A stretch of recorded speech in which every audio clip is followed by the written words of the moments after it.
রাত তখন গভীর। মফস্বলের ছোট্ট গ্রামে বিদ্যুৎ চলে গেছে। ঘুটঘুটে অন্ধকার চারপাশে। মাত্র কয়েকদিন আগে অজিত নামের এক ব্যক্তি গ্রামের শেষ প্রান্তে নতুন একটা বাড়ি বানিয়ে উঠে এসেছে। গ্রামবাসীরা বলে সেই জায়গাটা নাকি অভিশপ্ত। কিন্তু অজিত এসব কথায় বিশ্বাস করে না। সে তো শহরের শিক্ষিত মানুষ। রাতের খাবার খেয়ে অজিত বিছানায় শুয়ে পড়ে। চারপাশে গভীর নীরবতা, শুধু বাতাসের শো শো শব্দ।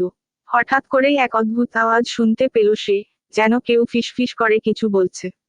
প্রথমে সে পাত্তা দিল না, ভেবেছিল হয়তো বাতাসের শব্দ। কিন্তু আওয়াজটা ক্রমশ কাছে আসতে লাগলো। আওয়াজটা তার বিছানার পাশ থেকেই আসছে বলে মনে হলো। ভয়ে শরীরটা থমকে গেল। মোমবাতির ম্লান আলোতে দেখল, একটা ছায়ামূর্তি ধীরে ধীরে তার দিকে এগিয়ে আসছে। মুখটা অস্পষ্ট, কিন্তু চোখ দুটো জ্বলজ্বল করছে। অজিত কাঁপতে কাঁপতে জিজ্ঞেস করল, কে?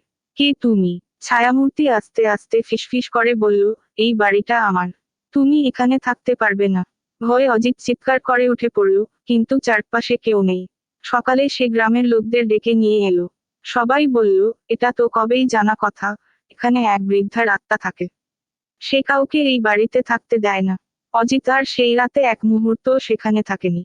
শুনেছে, তারপরে কেউ আর সেই বাড়িতে থাকতে আসেনি।